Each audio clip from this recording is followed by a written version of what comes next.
Good morning grade ninth आज हम लोगों का टॉपिक है रोलिंग फ्रिक्शन। अच्छा बच्चों, सबसे पहली जो इजाद हुई थी ना मैनकाइंड में, जिसने बहुत जो इम्पोर्टेंट इन्वेंशन भी थी और फर्स्ट इन्वेंशन भी थी, वो थी व्हील। ठीक है, कि पहिया सबसे पहली इजाद थी और इसकी वजह से ना बहुत सारी ना चीज़ों में हमें सहूलत हो गई थी और आसानी हो गई थी। ठीक है, उसकी वजह क्या थी कि ये स्लाइड नहीं होता था बल्कि रोल होता था। ठीक है, आपने देखा ना कि पहिया घूमता नहीं, उसको हम घसीटते नहीं हैं किसी सरफेस पे से, बल्कि क्या होता है कि उसकी रीज़न क्या थी मेरे पास कि जो पहिया है ना वो आपका घूमता है। ठीक है, स्लाइड नहीं करता। स्लाइड अगर करे तो पूरी की पूरी सरफेस देखो आपकी कांटेक्ट में आ जाती है, लेकिन यहाँ पे सिर्फ क्या होता है, जो आपका जो पार्ट व्हील का टच कर रहा होता है ग्राउंड को, सिर्फ वो फ्रिक्शन जो है वो उसके ऊपर फ्रिक्शन अप्लाई हो रही थी, बाकी पूरा का पूरा व्हील फ्री होता है।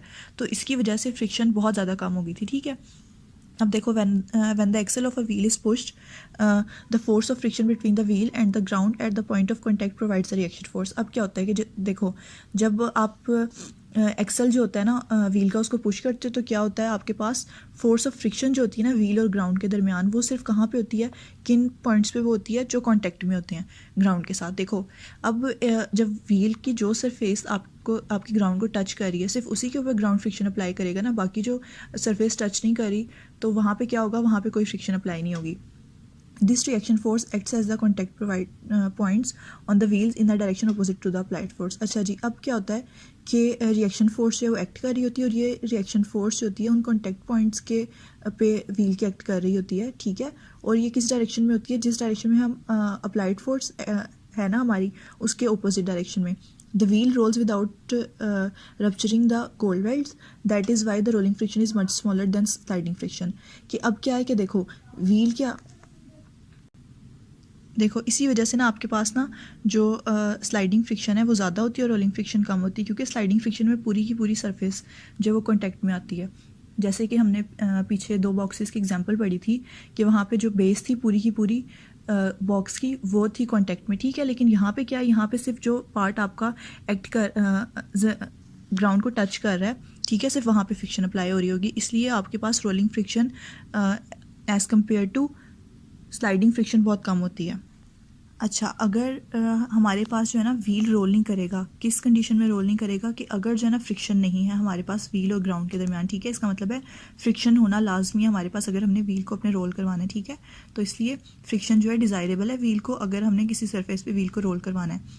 It is dangerous to drive on a wet floor because the friction between the road and the tyre is very small. अच्छा बच्चों देखो, अगर आपके पास वेट हो ना, गीला हो आपके पास रोड, तो वहाँ पे क्या होगी, फ्रिक्शन डिक्रीज़ हो जाएगी। जैसे हमने पीछे पढ़ा था कि अगर वेट मार्बल फ्लोर पे आप चलते हो तो क्या होता है कि वहाँ पे फ्रिक्शन कम हो जाती है, तो इसलिए आपके गिरने के चांसेस ज़्यादा होते हैं। इसी तरह से कि अगर फ्रिक्शन कम होगी रोड में और टायर्स के दरमियान, तो क्या होगा कि ये डेंजरस है ड्राइव करने से। इससे क्या होगा कि जो स्लिप होने के ना आपके टायर्स के चांसेस ज़्यादा होंगे। ठीक है, कोई भी व्हीकल जिसमें भी आप ड्राइव कर रहे हो, जैसे आपने देखा है कि जब बारिश हुई होती है तो एक्सीडेंट ज़्यादा होते हैं, इसी वजह से होता है क्योंकि फ्रिक्शन डिक्रीज़ कर जाती है। अच्छा, अब आपने देखा है कि जो आपके टायर्स होते हैं ना बाइक्स वगैरह के, उसके ऊपर ना थ्रेड से होते हैं। ये थ्रेड्स क्या करते हैं, ये ना रोड के साथ ना टायर्स की ग्रिप अच्छी करते हैं, ताकि जो टायर्स हैं वो ज़्यादा ग्रिप से रोड को होल्ड करके रखें, और इससे क्या होता है, फ्रिक्शन इंक्रीज़ होती है।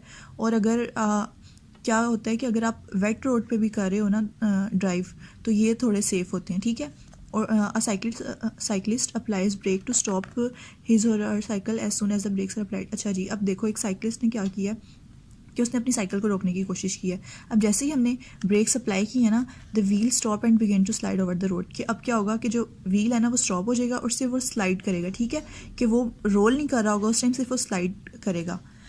Since sliding is much greater than rolling friction therefore the cycle stops very quickly. अब जो है हमारे पास स्लाइडिंग जो है वो बहुत ज़्यादा, अभी हमने पढ़ा है कि जो स्लाइडिंग होती है, स्लाइडिंग फ्रिक्शन वो रोलिंग फ्रिक्शन से बहुत ज़्यादा होती है, इसलिए क्या होता है आपकी जो साइकिल है वो स्टॉप हो जाएगी। ये आपके पास रोलिंग फ्रिक्शन का टॉपिक है।